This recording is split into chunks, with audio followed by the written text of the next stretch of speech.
Well, the first Friday in February marks National Wear Red Day. It's a day to raise awareness about the leading cause of death for women in the U.S.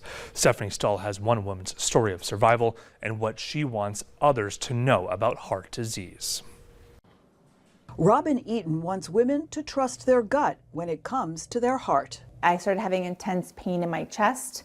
My arms were tingly and my back hurt. In November 2023, the 46-year-old called 911. Responding paramedics said her vitals and EKG were normal and she wasn't having a heart attack, so she didn't go to the hospital.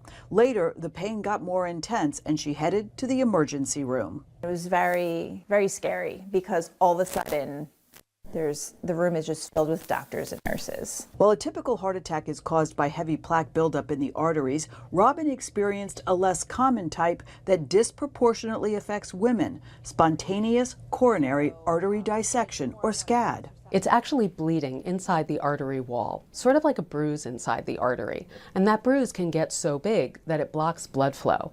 When the heart is not getting enough blood flow, there can be damage. Dr. Harmony Reynolds at NYU Langone Health wants other women to follow Robin's example. When there's chest discomfort or another symptom that you think might be heart attack, and it's going on for 10 or 15 minutes or more, we need to call 911 and get to a hospital. I just run a 5K the week before. I was the healthiest I've been in years. Tests showed Robin has a condition that increases her risk for SCAD, and she was treated with medication and cardiac rehab. Had I just listened to the paramedics, my kids would have come home and I would not have been here today. You know your body best. She's sharing her story as part of the American Heart Association's Go Red for Women movement and says she's maintaining a healthy lifestyle to continue healing.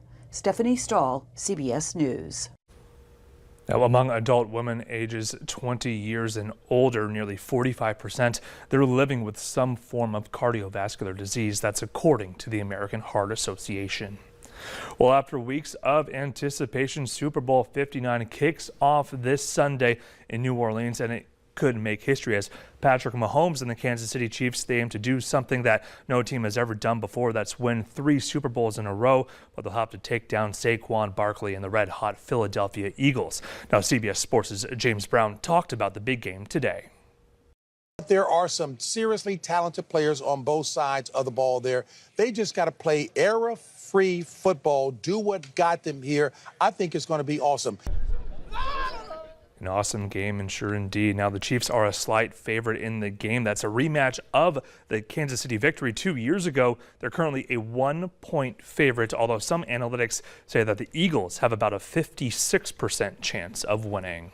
Now, there is still some time to secure tickets to Super Bowl 59 this Sunday in New Orleans, but it will cost you a couple of pretty pennies. According to StubHub, the average ticket price to see the game is about $7,000. Now, that number is actually down 16% from last year's big game in Vegas.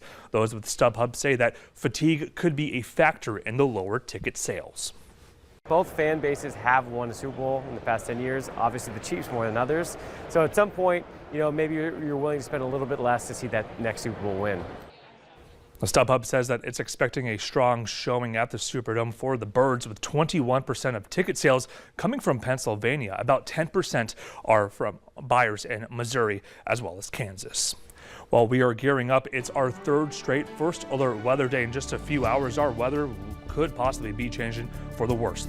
Chief Meteorologist Russ Thomas will let us know what we can expect.